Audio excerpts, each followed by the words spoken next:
महाराष्ट्रात लागलेल्या मिनी विधानसभेच्या निवडणुका प्रत्येक आघाडी युतीसाठी लोकसभा आणि विधानसभेपेक्षाही जास्त आव्हानात्मक बनतायत का? मिनी विधानसभेला लोकसभा आणि विधानसभेपेक्षाही जास्त बंडखोरी होतीये का? आणि सर्वात महत्त्वाचं म्हणजे या निवडणुकांमध्ये लोकसभा आणि विधानसभेपेक्षाही जास्त नेत्यांची पळवापळवी होतीये का? आणि विरोधक तर सोडाच, मित्रपक्षांच्या नेत्यांचीही पळवापळवी जोरदार सुरू आहे आणि त्यामुळे सत्ताधारी आणि विरोधकांच्या आघाड्यांमध्ये वरवर पाहता एकजूट दिसत असली तरी ग्राउंड रियालिटी जरा वेगळीच आहे। त्याचीच चर्चा आणि विश्लेषण आज आपण करणार आहोत। त्यासाठी नमस्कार, मी पूर्वी भावे झिरो आवर मध्ये आपलं स्वागत करते। आता महायुतीचाच पाहना, इथे उल्हासनगरमध्ये भाजपच्या नाराजांनी श्रीकांत शिंदेंच्या साक्षीनं थेट शिवसेनेत प्रवेश घेतला आणि शिवसेनेत नाही स्थानिक आघाडीमध्ये प्रवेश घेतला, तर तिथे डोंबिवलीमध्ये शिंदेंच्या सेनेतनं भाजपनं मेगा भरती केली। त्यातही श्रीकांत शिंदेंचे जवळचे मानले जाणारे नेते भाजपमध्ये आणले। फक्त कल्याण डोंबिवली नाही तर राज्यात अनेक ठिकाणं जिथे शिंदेंच्या सेनेचं वर्चस्व आहे तिथे तिथे भाजपने तगड्या नेत्यांची भरती सुरू केली आहे। एक प्रकारे ऑपरेशन लोटसच सुरू आहे असं म्हणा ना, पण हे ऑपरेशन लोटस ठाकरे, शरद पवार आणि काँग्रेस सोबतच शिवसेनेच्या विरोधातही सुरू आहे आणि मग तर ठिकऱ्या उडणारच। मंगळवारच्या कॅबिनेट मीटिंगमध्ये तर शिंदेंच्या मंत्र्यांनी मारलेली दांडी म्हणा, बहिष्कार म्हणा किंवा गैरहजेरी म्हणा, त्यामुळे जो राजकीय मेसेज जायचा होता तो गेला, पण त्याचे परिणामही मोठे झाले। भाजप शिवसेनेमध्ये अंतर वाढलंय, शिंदे कमालीचे नाराज आहेत असं ठळकपणे दिसू लागलं। आणि नेमकं याच टायमिंगवरती एकनाथ शिंदे दिल्लीत थेट अमित शहांच्या समोर पोहोचले। दोन्ही नेत्यांमध्ये 50 मिनिटं बैठक झाली। बैठकीतून पहिली बातमी आली ती शिंदेंच्या तक्रारीची। चव्हाणांनी शिवसेना नेते फोडण्याचा सपाटाच लावलाय अशी तक्रार केली गेली। शिवाय आम्हीच खरी शिवसेना असताना बाळासाहेबांच्या स्मारक ट्रस्टचं अध्यक्षपद उद्धव ठाकरेंना दिलं अशी देवेंद्र फडणवीसांबद्दलही तक्रार केली गेली। त्यावर अमित शहांनी शिंदेंना माझं सगळ्या घडामोडींवरती लक्ष आहे, मला बऱ्याचशा गोष्टी माहिती आहेत असं सांगितल्याचं कळतंय। शहांच्या भेटीनंतर तातडीने माध्यमांना प्रतिक्रिया देण्यासाठी आलेले शिंदे काय म्हणाले ते आपण आधी पाहूयात। तो विषय काल संपलेला आहे। तो विषयाला एवढा मी गांभीर्याने घेत नाही आणि घेणारही नाही। त्यामुळे तो विषय काल संपला। तिकडे मुख्यमंत्री होते, मुख्यमंत्री भारतीय जनता पक्षाचे महाराष्ट्रातले लीडर आहेत, मी शिवसेनेचा लीडर आहे, त्यामुळे आम्ही आमच्या लोकांना जे काही सांगायचं ते काल ठरलेलं आहे। अतिशय चांगली चर्चा झाली, त्यांचं अभिनंदन केलं आणि अतिशय मोठा दैदिप्यमान असा लँडस्लाईड विक्ट्री बिहारमध्ये NDAला मिळाली आणि NDAचा घटक पक्ष म्हणून शिवसेनेला देखील त्याचा आनंद आहे आणि म्हणून मग जाता जाता त्यांना भेटणं, त्यांचं अभिनंदन करणं, शुभेच्छा देणं हे झालं। पण आता असं आहे की बिहारचा निकाल तर लागलाय 14 नोव्हेंबरला। त्याच्या शुभेच्छा देण्यासाठी शिंदेंनी हा मुहूर्त निवडलाय, तोही असा भाजपचं ऑपरेशन लोटस आणि शिंदेंच्या मंत्र्यांनी कॅबिनेटवरती टाकलेल्या बहिष्कारानंतरचा मुहूर्त। त्यामुळे 50 मिनिटांच्या बैठकीमध्ये फक्त शुभेच्छाच दिल्या असतील का, असेच प्रश्न उपस्थित करत शिंदेंना टार्गेटही केलं जात आहे। पण कालच्या वक्तव्यांमध्ये शिंदेंनी महायुतीला वाद संपलाय असा दावाही केलाय। याच हाय व्होल्टेज बैठकीवरती होता आजचा आपला प्रश्न। आता तो प्रश्न पाहण्यासाठी आपण पोल सेंटरला जाऊयात आणि आजचा प्रश्न पाहूयात। यावरती तुम्ही अजूनही वोट देऊ शकता। आमचा प्रश्न अजूनही लाईव्ह आहे। आजचा आमचा प्रश्न आहे, अमित शहा एकनाथ शिंदेंच्या भेटीनंतर महायुतीतील कुरघोड्यांचं राजकारण थांबेल असं वाटतं का? होय आणि नाही असे दोन पर्याय आहेत। अजूनही प्रश्न लाईव्ह आहे आणि हा प्रश्न पडण्याचं आणखीन एक कारण आहे, ते म्हणजे आज सकाळपासून महायुतीच्या नेत्यांच्या आलेल्या प्रतिक्रिया। त्याचा ठळक अर्थ असा निघतो की शिवसेना आणि भाजप या दोन्ही पक्षांमध्ये एकमेकांच्या कार्यकर्त्यांना प्रवेश दिला जाणार नाही। पण असं खरोखरच होतंय का? आज शिवसेना भाजपमध्ये पक्षांतर झालंच नाही का? तर तेही सांगते, पण त्याआधी शिवसेनेच्या 3 मंत्र्यांची वक्तव्य ऐकूयात। काल मुख्यमंत्री महोदयांनी स्पष्ट पद्धतीनं आदेश दिलेले आहेत, उपमुख्यमंत्र्यांनी आदेश दिलेले आहेत की शिवसेनेचा धनुष्यबाणाचा उमेदवार असेल किंवा पदाधिकारी असेल त्याला भाजपामध्ये घ्यायचं नाही, भाजपमधला शिवसेनेमध्ये जायचं नाही। आणि ही जी कार्यवाही आमच्या नेत्यांनी म्हणजे एकनाथ शिंदे साहेबांनी सुरू देखील केली।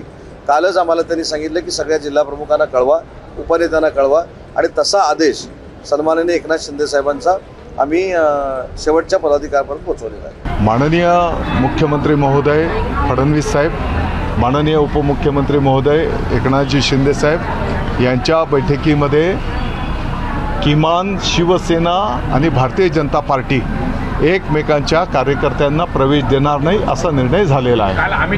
तर साहेबांनी सांगितलं ऑल महाराष्ट्र एक कल्याण डोंबिवलीतनं आपल्याला घ्यायचे आहे. सगळ्या महाराष्ट्रामध्ये भाजपचं आपण नाही घ्यायचं, आपण भाजपने आपले नाही घ्यायचे अशा प्रकारचं ठरलं आणि त्या अनुषंगाने परवा तो विषय मिटलेला आहे. आता त्यातली काय बाब राहिलेली नाही.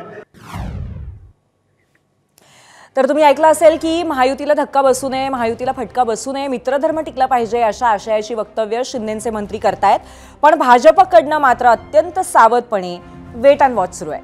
आज दिवसभरामध्ये कोणत्याही बड्या नेत्याने ऑपरेशन लोटसवरती थेट प्रतिक्रिया देणं टाळलंय. उलट त्यांनी शिंदेंची नाराजी नाहीच आहे, ते महायुतीसोबतच आहेत, एखाद्या पक्षप्रवेशानं कोणतीही बिघाडी वगैरे काहीही झालेली नाहीये अशाच प्रतिक्रिया दिल्या आहेत. पाहूयात. आम्ही वरच्या सर्व नेतृत्वाने म्हणजे देवेंद्रजी, एकनाथजी आणि अजितदादा आणि मी सुद्धा समन्वय समितीत आहे NDAच्या. त्या समितीत हे ठरलं आहे की कुणाचाही पक्षप्रवेश करायचा नाही. पण लोकल लेवलला जेव्हा तिकीट मिळत नाही, 8-8, 10-10 वर्षापासून ते वाट पाहतात आहे. त्यामुळं काही लोक एकनाथ शिंदेकडे, एकनाथ शिंदेचे काही लोक भाजपकडे, दोघांची राष्ट्रवादीकडे. त्यामुळं थोडा उडाउडी चालू आहे नगरपालिकेच्या निवडणुकी संदर्भाने. तर म्हणून काही या ठिकाणी महायुतीत गडबड झाली आहे, राज्यस्तरावर गडबड झाली आहे असं काही नाही आहे. म्हणजे एकूणात शहांच्या भेटीनंतर महायुतीमध्ये एकजुटीचे वारे अधिक जोरात वाहताना दिसू लागलेत. त्यांच्यात समन्वय आधीच होता, तो कालच्या भेटीने अधिक चांगला झालाय असं म्हणायला वावय. पण प्रत्यक्षामध्ये असं खरंच घडतंय का याचं उत्तर देण्याआधीच सोलापूरातून शिंदेचे नेते आणि माजी आमदार शहाजी बापू पाटील यांची एक प्रतिक्रिया आली. खरं तर गेल्या काही दिवसांपासून शहाजी बापू आणि भाजपचे नेते, पालकमंत्री जयकुमार गोरे असा संघर्ष पेटलेला होताच. कालच्या मेगा भेटीनंतर महायुतीत चित्र बदलेल असं वाटलं होतं. मात्र सोलापुरामध्ये तरी असं होताना दिसत नाहीये. कारण भाजपचं राजकारण हिडीस किळसवाणं असा आरोप करणाऱ्या शहाजी बापूंनी आज भाजपला पुन्हा एकदा डिवसलं. सांगोला नगरपालिका निवडणुकीमध्ये भाजपने शहाजी बापूंचे कट्टर विरोधक असणारा शेतकरी कामगार पक्ष आणि माजी आमदार दीपक साळुंखे यांच्याशी आघाडी केली आहे आणि त्यावर शहाजी बापूंनी खंत व्यक्त केली आहे. वास्तविकता माझं स्पष्ट मत आहे हे फडणवीस साहेबांनी विचार करायला पाहिजे. माझं दुःखच ते इथं असं घडत होतं ते त्यांना का कळत नाही का. आणि मी त्यांचा कुठला शब्द मोडला हे त्यांनी सांगावं. सगळे पक्ष एकत्र आणि एका बाजूला मी एकटा एका बाजूला आणि माझी शिवसेना एका बाजूला अशी परिस्थिती या ठिकाणी बाहेरच्या लोकांनी निर्माण केलेली आहे. जो गेल्या 55 वर्षाचा भाई गणपतराव देशमुख यांचं सहकारी म्हणून काम केलेल्या माणसानं अचानकपणे आज भारतीय जनता पक्षात प्रवेश करून उमेदवारी घेतली, हे स्वर्गीय भाई गणपतरावजी देशमुखाच्या आत्म्याला निश्चितपणानं वेदनादायी आणि क्लेशदायी आहे. तर गंभीर आरोप आणि भावनिक साध अशी दोन्ही कार्ड शहाजी बापूंनी काढली. असं असताना पालकमंत्री जयकुमार गोरेंनी विकास कार्ड खेळत शहाजी बापूंना उत्तर दिलंय. बापूंनी नगराध्यक्षा पदाचा उमेदवार जाहीर केला आणि मग युतीबाबतचा चर्चेचा गांगावा केला असा पलटवारही केलाय. आता जे उमेदवार त्यांनी उभे केलेले आहेत त्यांनी 5 वर्ष कारभार केलेला आहे. आता त्या कारभाराचं विश्लेषण करत असताना एवढे पैसे आल्यानंतर सुद्धा शहरामध्ये विकास काम का दिसत नाही. त्यामुळे कुणाचं तरी चालवण्यासाठी, कुणाचं तरी राजकीय अस्तित्व टिकवण्यासाठी ही निवडणूक नसावी. ही निवडणूक शहराच्या विकासाची असावी, शहरातल्या नागरिकांच्या विकासाची असावी आणि नेमकं शहराला काय पाहिजे याच्या संदर्भात भूमिका घेऊन पुढे जाणाऱ्या विचारासोबत असावी. तर सेनेला एकटं पाडलेलं उघडपणे दिसतंय. पण पुन्हा स्थानिक स्वराज्य संस्थांच्या निवडणुका म्हणजे स्थानिक आघाड्या, स्थानिक नेते आणि स्थानिक गणितं यावरच ठरतात. आता सोलापुरातून हिंगोलीमध्ये जाऊयात. इथे शिंदेचे आमदार संतोष बांगर यांच्या हिंगोली नगरपालिकेमध्ये भाजपनं तयारी जोरदार केली. मात्र आज अर्ज मागे घेण्याचा शेवटचा दिवस असताना भाजपच्या 2 नगरसेवक पदाच्या उमेदवारांनी अर्ज मागे घेतलेत.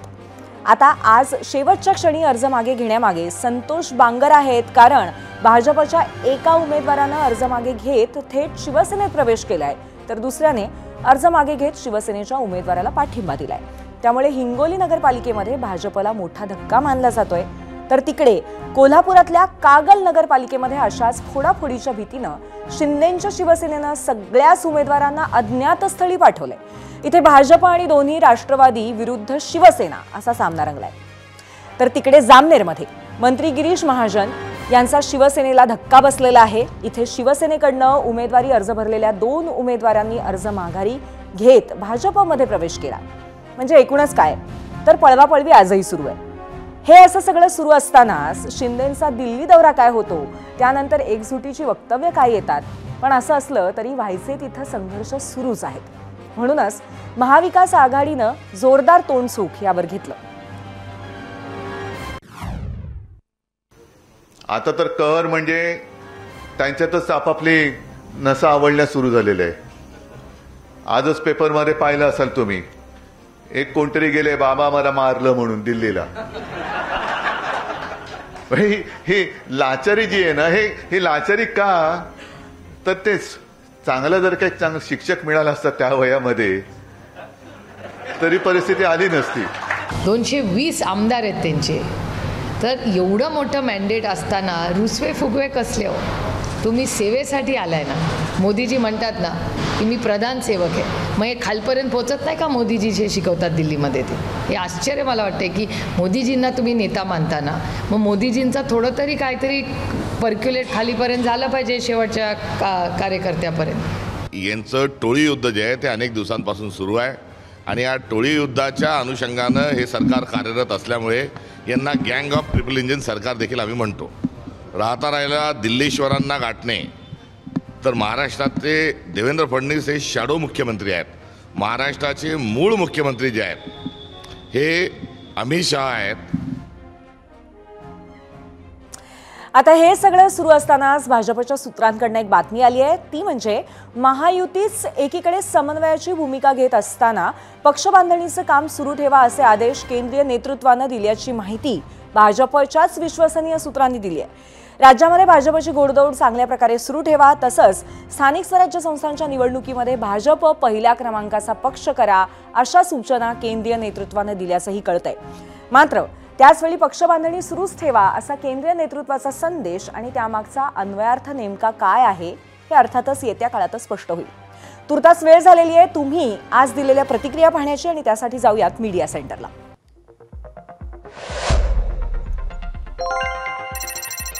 एक्सवरून आजच्या विषयावरती पहिली प्रतिक्रिया आपण बघतोय शेख जब्बार यांची. भाजपने आजपर्यंत सत्ता मिळवण्यासाठी फक्त मित्रपक्षांचा वापरच केलाय, सोयीनुसार वापरणार नंतर बाजूला करा.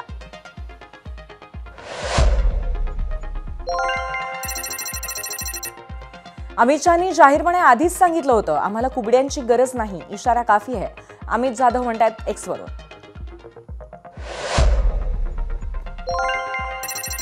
एक्सवरून पुढची प्रतिक्रिया आहे आशिष यांची. आताच तर खऱ्या कुरघोडीला सुरुवात झाली आहे असं म्हणतात ते.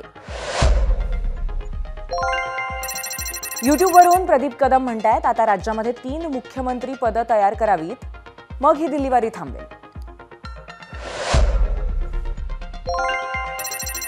युट्यूबवरनं पुढची प्रतिक्रिया बघूया. ट्रिपल इंजिन सरकार कधी डबल होईल सांगता येत नाही, लगे रहो भाई, विष्णू यांची प्रतिक्रिया आहे.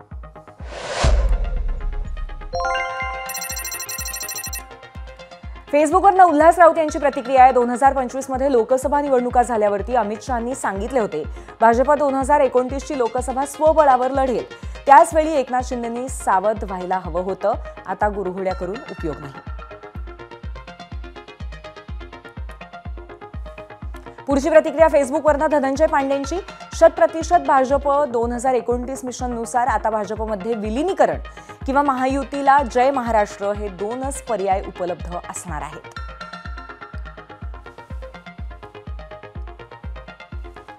फेसबुकवरनं गणेश पाटील आपली प्रतिक्रिया देत आहेत. अमित शहांमुळे कुरघोड्या थांबतील, पण महानगरपालिकेच्या निवडणुका होईपर्यंतच.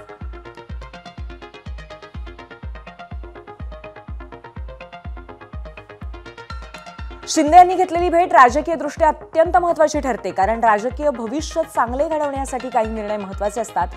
सुरेश मोटे यांनी इंस्टाग्रामवरनं प्रतिक्रिया दिलेली आहे.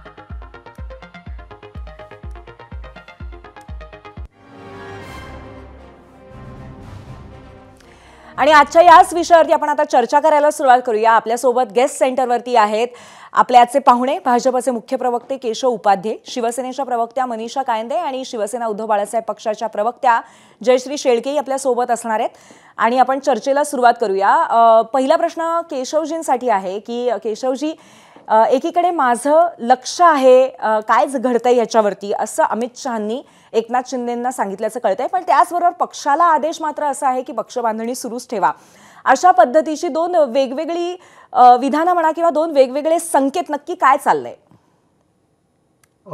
धन्यवाद. सगळ्यात पहिल्यांदा असं आहे की दोन संकेताच्या आधार काय, दोन जे विधानं करत आहात तुम्ही त्या विधानांचा नेमका आधार काय? कसं आहे की शेवटी असं आहे की ही दोन्ही विधानं कुठल्या सूत्रांकडनं आलेल्या विधानाच्या जे तुम्हाला सांगण्यात आलं सूत्र तुम्ही मला सांगितलं मगाशी की सूत्रांच्या आधारे. आता असं की सूत्रांच्या आधारे जी आली विधानं ती विधानं 100% खरी मानायची आणि त्याच्यावरती मी भारतीय जनता पार्टीने अधिकृत प्रतिक्रिया द्यायची. हे म्हणजे भारतीय जनता पार्टीवरती पूर्णपणे अन्याय करणार आहे हे लक्षात ठेवलं पाहिजे, पहिला मुद्दा. आता त्यातलं तरी मी आणखीन काही गोष्टी पुढे जाऊन मांडतो की खरं म्हणजे ही स्थानिक स्वराज्य संस्थेत निवडणूक आहे आणि कालपासून म्हणजे ही बातमी ज्यावेळी सगळी काय एकनाथ शिंदे नाराज आहेत, अमुक आहेत, अमित शहांकडे जाणार आहेत, खरं म्हणजे एकनाथ शिंदेने स्वतः हे दिल्लीमध्ये जाहीर केलं की अशा छोट्या गोष्टींसाठी मी इथे येणारा नाही, मी तिथं आमचे विषय तिथं जे काही आमचे विषय असतील तिथं महाराष्ट्रात सॉर्ट होतील, हे काल जाहीरपणे अधिकृतपणे एकनाथ शिंदेजींनी स्वतः जाहीर केला. हा एक त्यातला मुद्दा. दुसरा, आम्ही सातत्याने हे मांडतोय की शेवटी असं आहे की एक लक्षात घ्या, 7-8 वर्षानंतर स्थानिक स्वराज्य संस्थांच्या निवडणुका होत आहेत आणि अशा वेळी कार्यकर्त्यांमधले अस्वस्थता वर्षानुवर्ष निवडणुका झाल्या नाही, ते कार्यकर्त्यांच्या निवडणुका आहेत आणि त्याच्यामुळे कार्यकर्त्यांचा आग्रह की काही करून जागा आपण लढली पाहिजे, आपला विस्तार झाला पाहिजे, हा कार्यकर्त्यांचा आग्रह. त्यातनं काही ठिकाणी 1-2-4 ठिकाणी जर पुढे मागे काही गोष्टी घडल्या तर त्याच्यावर पूर्ण अख्ख्या राज्यामध्ये काहीतरी वरिष्ठ नेतृत्वांमध्ये मतभेद निर्माण झालेत आणि काहीतरी फार मोठे प्रश्न, जसे आता मला सांगत होते काँग्रेसची प्रतिक्रिया बघितली, उबाठाची प्रतिक्रिया मी बघितली, त्याच्यावर मला हसू आलं. खरं म्हणजे उद्धव ठाकरेंना स्वतः म्हणजे काँग्रेस सामन्यामधून काँग्रेसला विनवण्या कराव्या लागतात की तुम्ही आमच्यासोबत या म्हणून. ही परिस्थिती इथे आली नाही, 1-2 ठिकाणी काहीतरी झाले चुटपुट गोष्टी, पण त्याचा अर्थ युती आता पूर्ण एकसंध आहे. तिन्ही वरिष्ठ नेतृत्वामध्ये जे आहेत, एकनाथ शिंदे असतील, माननीय देवेंद्रजी असतील आणि अजित पवार असतील, या तिघांमध्ये हे समन्वय उत्तम आहे. त्यामुळे मतभेदाच्या ज्या काही कपोलकल्पित बातम्या आपण सगळे निर्माण करत आहात, देत आहात, मला असं वाटतं की त्याला आधार फारसा नाही. स्थानिक स्तरावरती काही गोष्टी होत असतील तर त्या स्थानिक स्तरावरच्या गोष्टी म्हणून त्याच्याकडे दुर्लक्ष करण्याइतकं हे तिन्ही नेते अत्यंत परिपक्व आहेत. बरं केशवजी, जरी सूत्रांच्या माध्यमातून ही माहिती कळली आणि त्याच्या आधारावरती बोलायचं की नाही हा असा प्रश्न असला तरी पण आताच्या घडीला भाजपच्या दृष्टीने प्राधान्य कशाला आहे? पक्ष बांधणीला आहे, पक्ष मोठा करण्याला आहे, जास्तीत जास्त पक्षाचे उमेदवार जिंकून आणण्याला आहे का महायुतीला?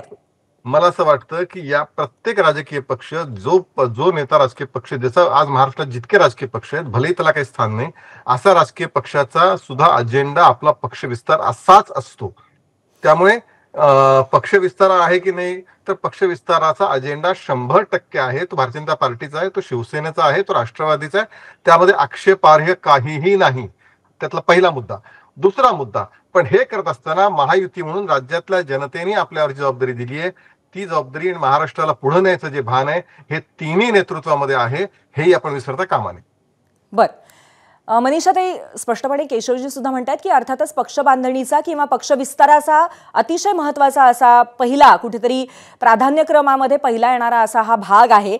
तुमच्याही बाबतीमध्ये असंच आहे का? कारण आत्ता तरी असं दिसतंय की दोन्ही बाजूने असं म्हटलं जात आहे की असे प्रयत्न निदान मित्रपक्षांमध्ये केले जाणार नाहीयेत. या सगळ्या गोष्टी ज्या आहेत की या कोणीतरी म्हटलंय सूत्र, आता ही सूत्र कोण आहे ते माहिती नाही आणि दरवेळा माननीय एकनाथजी शिंदे दिल्लीला गेले की काहीतरी त्याच्याभोवती गोष्टी रंगवायच्या, मग ते नाराजच आहे, मग ते असंच आहे. प्रत्येक वेळा हे जे नरेटिव्ह आहे ना, हे कोण सेट करताय मला माहिती नाही. खरं म्हणजे तुम्ही शोधून काढलं पाहिजे, तुमच्याकडे शोध पत्रकार देखील असतील तर त्यांनी ते शोधून काढलं पाहिजे तुम्ही. म्हणजे एकनाथ शिंदेनी दिल्लीला जाऊच नाही का? उद्धव ठाकरे जेव्हा दिल्लीला जातात सोनिया गांधींना भेटायला, मुख्यमंत्री पदाची खुर्ची पुढे शाश्वती ठेवण्यासाठी किंवा मुलाच्या भवितव्यासाठी असेल तर ते मात्र चालतं. परंतु एकनाथजी शिंदे आता ते उपमुख्यमंत्री आहेत. आता बिहारला ते निवडणुकीला गेले होते. एनडीएचा एक घटक पक्ष प्रमुख ते आहेत, मुख्य नेते आहेत आणि ते तिकडे जर का तिकडे निवडणुकीला गेले, बरोबर आहे मनीषा ताई, ह्याबद्दल त्यांच्या दिल्ली वारीबद्दल काहीच म्हणणं नाही आहे. इव्हन मी सुद्धा असं सुद्धा म्हणलं की सूत्रांच्या सांगण्यानुसार जर आपण काही भाग म्हणत असू तर तोही आपण बाजूला ठेवूया. पण आता केशव उपाध्ये असं म्हणाले की नक्कीच पक्ष विस्ताराला प्राधान्य आहे भाजपमध्ये. तर या पातळीवरती तुमची भूमिका काय आहे, तुमच्या पक्षाची भूमिका काय आहे, आणि मित्रपक्षामध्ये ज्या पद्धतीने आता ठरलंय की निदान मित्रपक्षांच्या बाबतीमध्ये आपण आता कुठेतरी थांबूया आणि पक्ष विस्तार करताना विचार करूया, तर ते कुठेतरी नक्की घडणार आहे असं वाटतं का तुम्हाला? नाही बघा, एक लक्षात घ्यायला पाहिजे की प्रत्येक पक्षाला पक्ष मोठा करण्याचा अधिकार आहे. म्हणून तर या ज्या नगर परिषद आणि या सगळ्या ज्या ग्राम पातळीवरच्या निवडणुका आहे त्याच्यामध्ये युती मैत्रीपूर्ण लढत करण्याचं ठरलेलं. त्याचं एकच कारण आहे की स्थानिक कार्यकर्ता, नाहीतर तो काम कशाला करतोय असं वाटतंय. मनीषा ताई, मी तुम्हाला थोडंसं थांबवते, माफ करा. एका तांत्रिकरणासाठी तुमची जी फ्रेम आहे ती तुम्हाला नीट सेट करावी लागेल, कारण ती रोटेट करायला लागेल, कारण नाहीतर आम्हाला तुम्हाला नीट दाखवता येत नाही, तुम्हाला ऑनर घेता येत नाही. तर कृपया ते तुम्ही आधी तांत्रिकदृष्ट्या नीट करून घ्यावं अशी तुम्हाला विनंती आहे. हा मनीषा ताई बोलात, आता तुम्ही व्यवस्थित दिसताय, बोला. तर आता असं आहे बघा, प्रत्येक पक्षाला आपला पक्ष वाढवण्याचा अधिकार आहे आणि निवडणुकीच्याच काळात अनेकदा इकडे तिकडे लोक जात असतात. लोकसभेच्या वेळेला पण कधीतरी आपण उमेदवार इकडचे तिकडे झालेले आहेत, विधानसभेच्या वेळेला देखील झालेले आहेत. त्यामुळे आमच्याकडे काही लोक आले, त्यांच्याकडे काही लोक गेले, परंतु एवढं आहे की मूळ महायुतीचा धर्म जो आहे तो पाळला गेला पाहिजे. हे तिन्ही नेत्यांमध्ये पूर्णपणे त्यामध्ये सामंजस्य आहे आणि दिल्ली दरबारी जाऊन तिथे काही सोडवायचं वगैरे असं काही नाहीये. तिन्ही नेते प्रगल्भ आहेत, ते आपापसात बोलतात, आपापसात भेटत असतात आणि त्यांच्या चर्चा होत असतात. त्यामुळे बघा, शेवटी हे तीन पक्ष वेगळे आहेत आणि प्रत्येक पक्षाला वाढण्याचा अधिकार आहे, तर तो त्याप्रमाणे ते चालत राहणार. बर बर बर. आता जयश्री शेळके सुद्धा आपल्या सोबत आहेत, शिवसेना उद्धव बाळासाहेब ठाकरे पक्षाच्या प्रवक्त्या. जयश्री ताई, आपलं स्वागत आहे चर्चेमध्ये. आणि आपण मगासपासून ऐकतच असाल की दिल्लीवारी असू देत किंवा त्यानंतर ज्या चर्चा चालू आहेत नाराजीच्या, त्याच्याबद्दल कशा पद्धतीने आपली बाजू मांडलेली आहे. तुम्ही सुद्धा हे सगळं बघताय, उद्धव ठाकरेंनी सुद्धा यावरती टिप्पणी केलेली आहे. तुमच्या पक्षाच्या नजरेतून कसं सगळं दिसतंय सध्या? खरं म्हणजे सुरुवातीलाच ज्यावेळी यांनी शिंदे गटाने ज्यावेळी गद्दारी केली आणि सुरत मार्गे गुवाहाटीला गेले, त्याच वेळी यांनी स्वाभिमान हा दिल्लीच्या चरणी गहाण ठेवलेला होता आणि त्यामुळे आता तक्रारी करून काहीही फायदा नाही.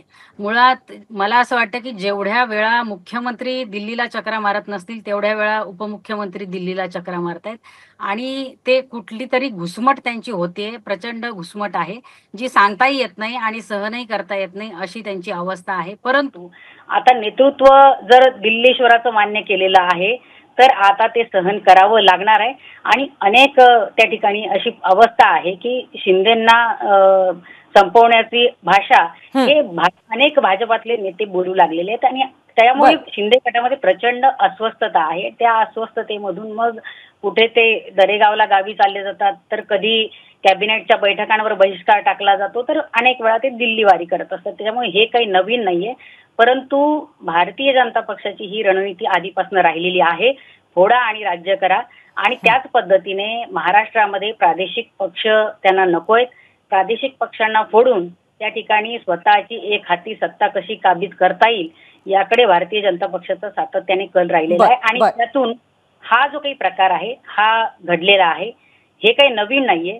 आता शिंदेची उपयोगिता संपलेली आहे आणि त्यातून मग अशा प्रकारे. जयश्री ताई, तुमचा मुद्दा कळलाय. आता ह्याच्यावरती आपण थेट जाऊया केशवजींकडे, कारण त्यांना याच्यावरती उत्तर द्यायचंय. केशवजी, म्हणजे मला एक गोष्ट त्यात लक्षात नाही आली की खरं म्हणजे आपण आपलं बघितलं पाहिजे. सामनामधून काँग्रेसला विनवण्या कराव्या लागतात उभाठाला. यापेक्षा आणखीन दयनीय अवस्था काय होऊ शकते की तुम्ही आमच्याशी मुंबई महापालिकेला सोडून जाऊ नका. अहो, जिथे तीन पक्ष एकत्र महाविकास आघाडीतले राहायला तयार नाहीत. कालच अर्ज भरण्याची मुदत संपली, त्यावेळी महाराष्ट्रामध्ये महाविकास आघाडीतल्या तिन्ही पक्षांना पुरेसे उमेदवार मिळाले नाही. जिंकणारे उमेदवार सोडून द्या, पण लढवायला सुद्धा उमेदवार पुरेसे मिळाले नाहीत. ही इतकी दयनीय अवस्था आहे. ऐक पण माझं पूर्ण होऊ द्या ताई, माझं पूर्ण होऊ द्या. या उलट भारतीय जनता पार्टी असेल, शिवसेना असेल शिंदे साहेबांच्या नेतृत्वाखाली, आणि अजित पवार यांचे राष्ट्रवादी असेल, या तिन्ही पक्षाकडे उमेदवारांची गर्दी आहे, स्वाभाविक इच्छुकांची मोठी गर्दी आहे, संख्या मोठी आहे, पक्ष मोठे होऊ पाहत आहेत. त्यामुळे त्याचा आधी आपल्या पायाखाली काय जळतंय, आपली दयनीय अवस्था काय आहे, हे उभाटा गटांनी जर अधिक चिंता केली तर त्यांच्या हिताचं आहे. आमच्या तिन्ही नेतृत्वामध्ये संवाद आहे. आम्हाला अग्रलेखातनच सल्ले द्यायची वेळ, दुसऱ्यांना किंवा विनवण्या करण्याची वेळ आमच्यावर अजून तरी येत नाही. बरं, थोडक्यात महायुतीच्या पक्षाने जास्त डिमांड आहे असं म्हणतायत केशव उपाध्ये. जयश्रीताई काय म्हणाल? नाही, हे काय म्हणता येईल की तो त्यांचा फारच गोड गैरसमज आहे. महाराष्ट्रामध्ये जेवढ्याही काही स्थानिक स्वराज्य संस्थांच्या निवडणुका आता होत आहेत, त्यातली जर आकडेवारी पाहिली तर लक्षात येईल की खूप मोठ्या प्रमाणात महायुतीमध्ये फूट पडलेली आहे. अनेक ठिकाणी बंडखोऱ्या झालेल्या आहेत आणि ही आकडेवारी मला असं वाटतं की केशवजींनी एकदा घेतली पाहिजे, म्हणजे त्यांच्या लक्षात येईल की काय परिस्थिती आहे. दिव्याखाली अंधार आहे परंतु तो दिसणार नाही. आणि आता जी काही सत्तेची मगरुरी आहे त्यामुळे तो जी काही परिस्थिती आहे, खरी परिस्थिती आपल्या लक्षात येणार नाही.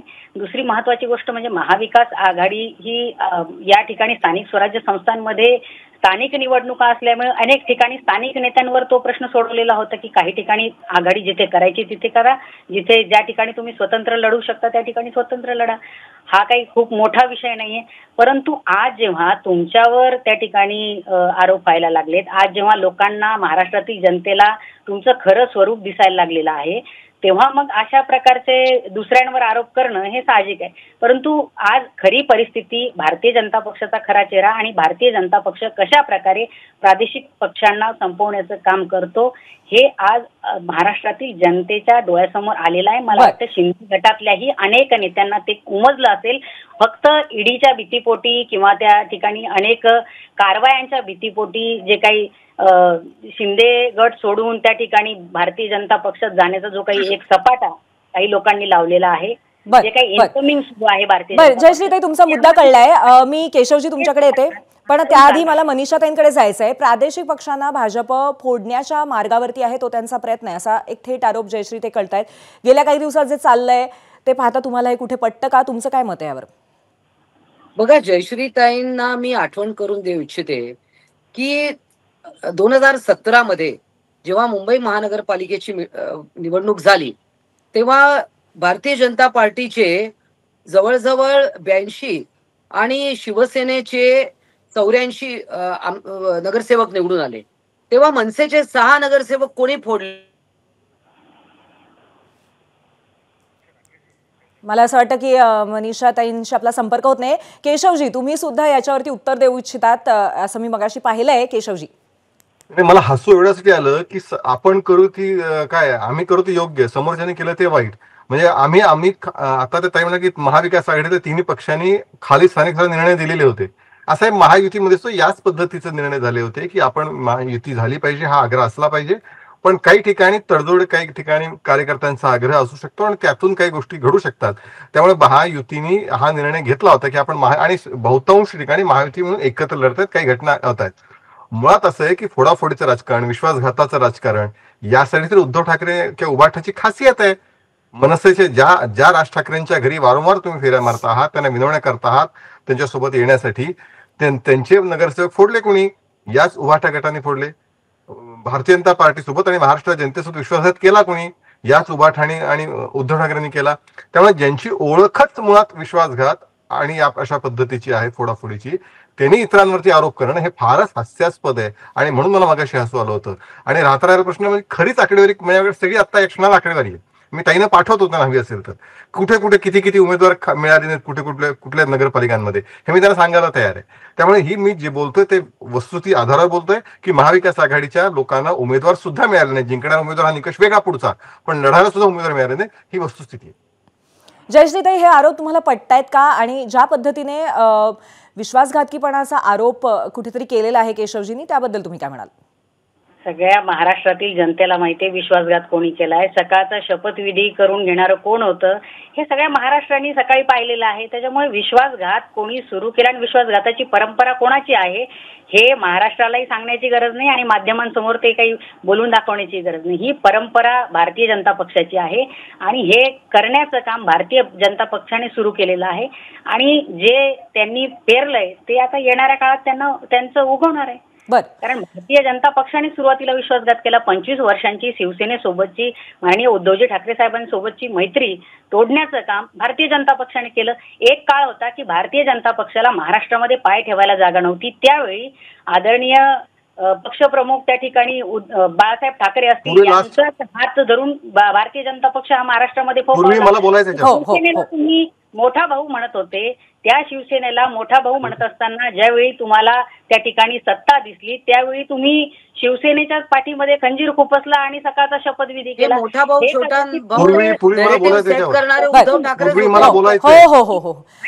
जयश्रीताई तुमचा मुद्दा कळलेला आहे आणि केशवजींना याच्यावरती बोलायचं आहे पण केशवजींकडे जाऊया. मनीषाताई नंतर तुमच्याकडे ते. केशवजी. नाही मुळात असं आहे की महाराष्ट्राला काही गोष्टी स्पष्ट झाल्या पाहिजेत. अत्यंत खोटी तद्दन भंपक अशी माहिती वाहिनीवरनं जाऊ नये.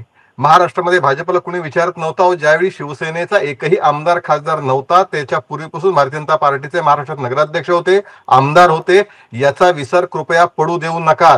त्याच्यापेक्षा कित्येक पटीने अधिक संख्येने जनसंघापासून भारतीय जनता पार्टीचे नगराध्यक्ष, नगरसेवक आणि त्याचबरोबर आमदार निवडून आलेले. ज्यावेळी युती झाली त्यावेळी सुद्धा भारतीय जनता पार्टीचे आमदार विधानसभेमध्ये जास्त होते. त्यामुळे जणू काय आम्ही तो शेवटी असं आहे शेवटी युती ही दोन्ही पक्षाच्या गरजेनुसार, फक्त शिवसेनेला गरज नव्हतीच भाजपलाच गरज होती असल्या भंपक असं नसतं. मुळामध्ये दोन्ही पक्षाच्या एकत्रित येण्याने जर मतांची टक्केर वाढत असेल तर त्या दोघांच्या गरजेतून ते दोन्ही पक्ष एकत्र येत असतात. त्यामुळे दोघांना गरज होती म्हणून दोघं एकत्र आले होते. त्यामुळे असल्या कुठल्या तरी विश्व चुकीच्या माहिती कल्पना घेऊन इथं टीव्हीवरती येऊ नका. ठोस माहिती, नक्की माहिती, आकडेवारी सहित माहिती घेऊन या. त्याचा जास्त उपयोग होईल आणि मग वस्तुस्थिती काय ती महाराष्ट्र जनतेला कळेल. बर, जयश्रीताई बोला. भाजपाकडे शिंदे सेनेचं कंट्रोल आहे हे काही म्हणजे जगजाहीर आहे. ते काही लपून राहिलेलं नाही आणि कुठेही कुठलाही तुम्ही जास्तीचं डोकं चालवायला गेलात तर तुमचा तो शहाणपणा खपून घेतला जाणार नाही. हा भारतीय जनता पक्षाने दम दिलेला आहे शिंदे गटाला आणि त्याचमुळे मग एकतर आमच्यात या नाही तर मग ईडी सारख्या सूडबुद्धीच्या कारवायांना सामोरे जा.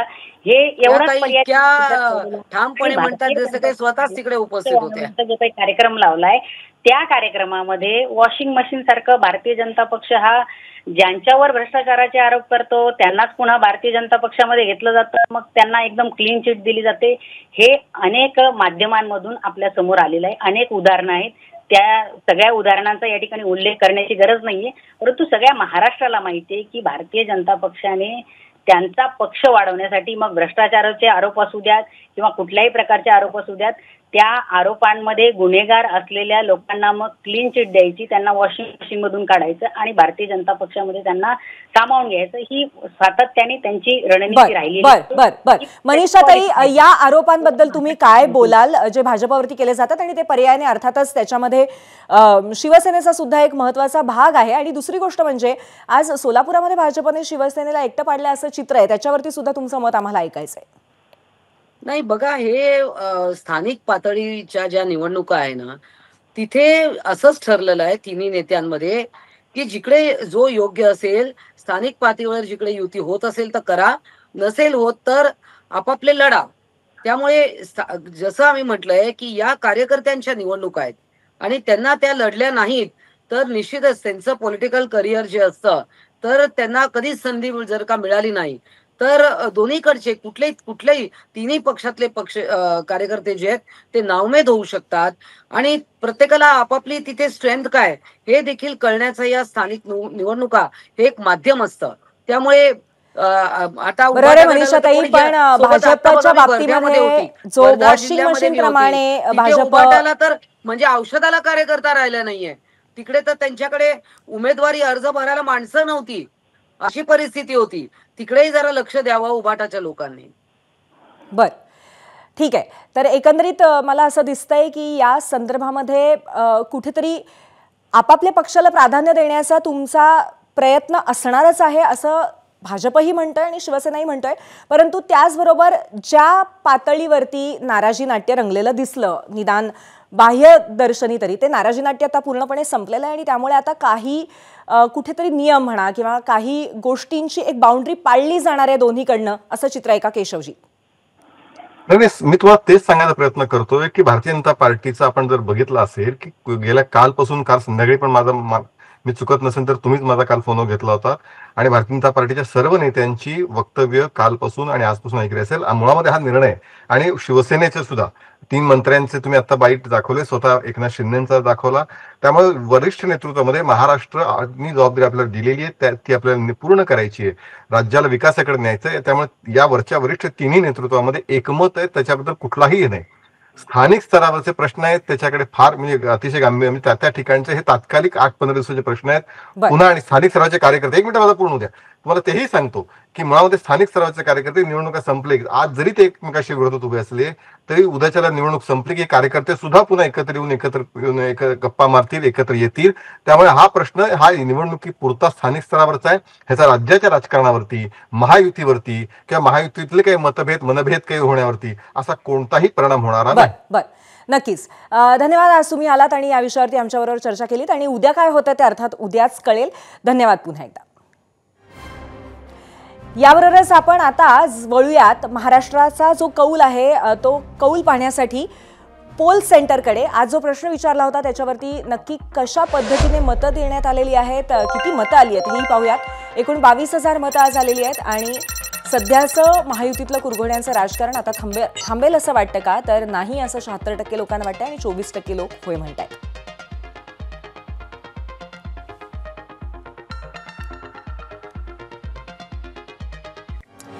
एकंदरीतच या कुरघोड्या आणि सध्या जे काही राजकारण चालू आहे त्याच्यावरती आमच्या कार्यकारी संपादिका सरिता कौशिक या आपली म्हणजेच एबीपी माझाची भूमिका सांगतील. पाहूया सरिता.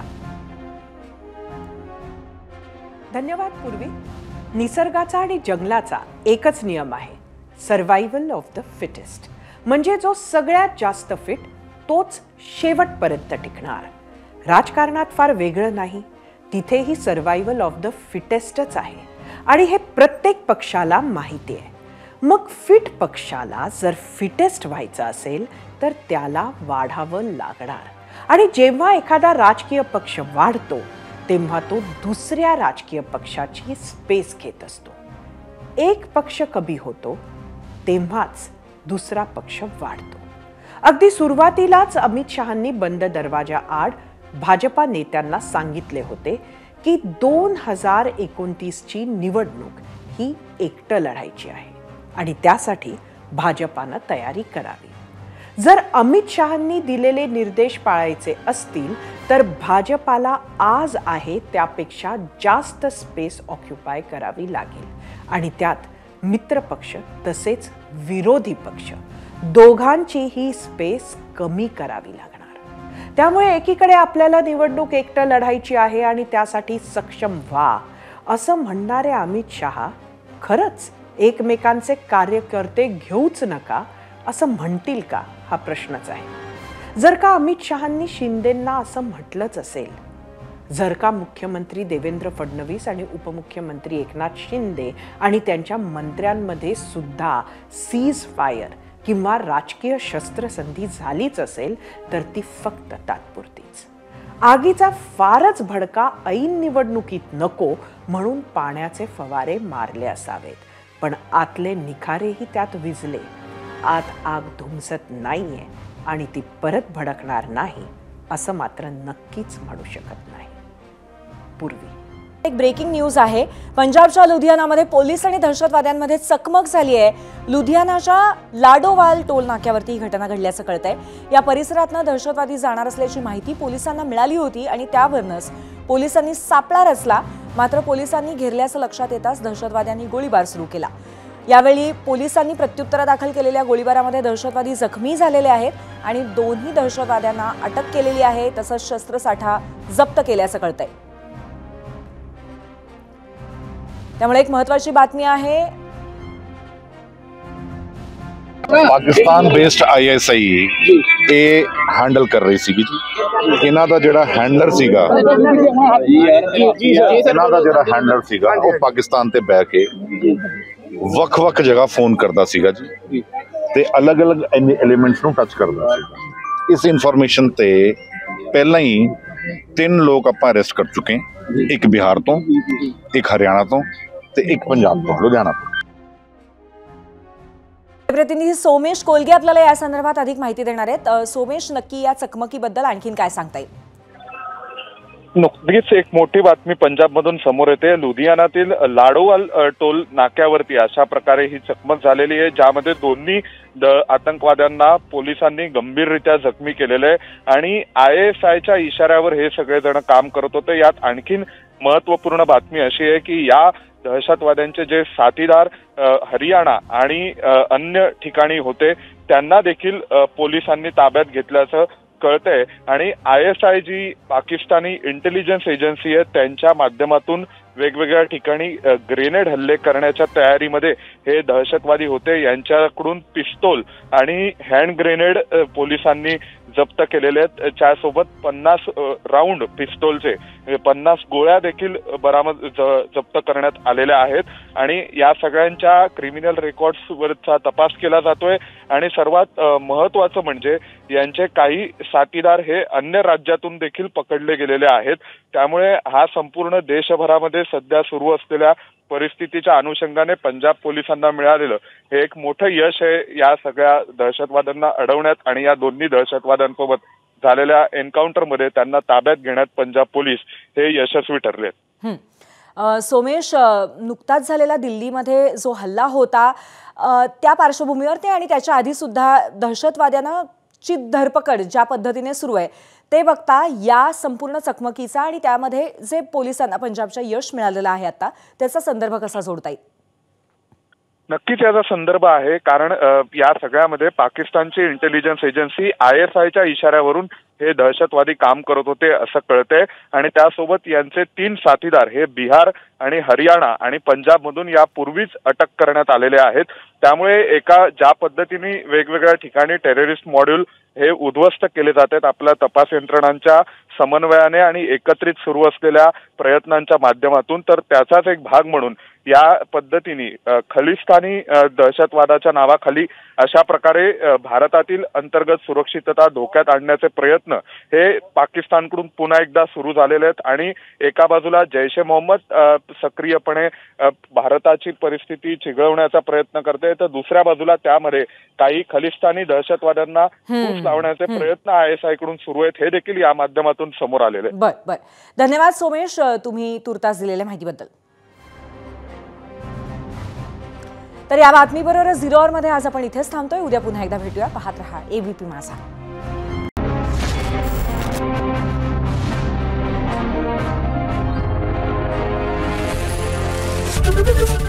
ABP माझा, उघडा डोळे बघा नीट।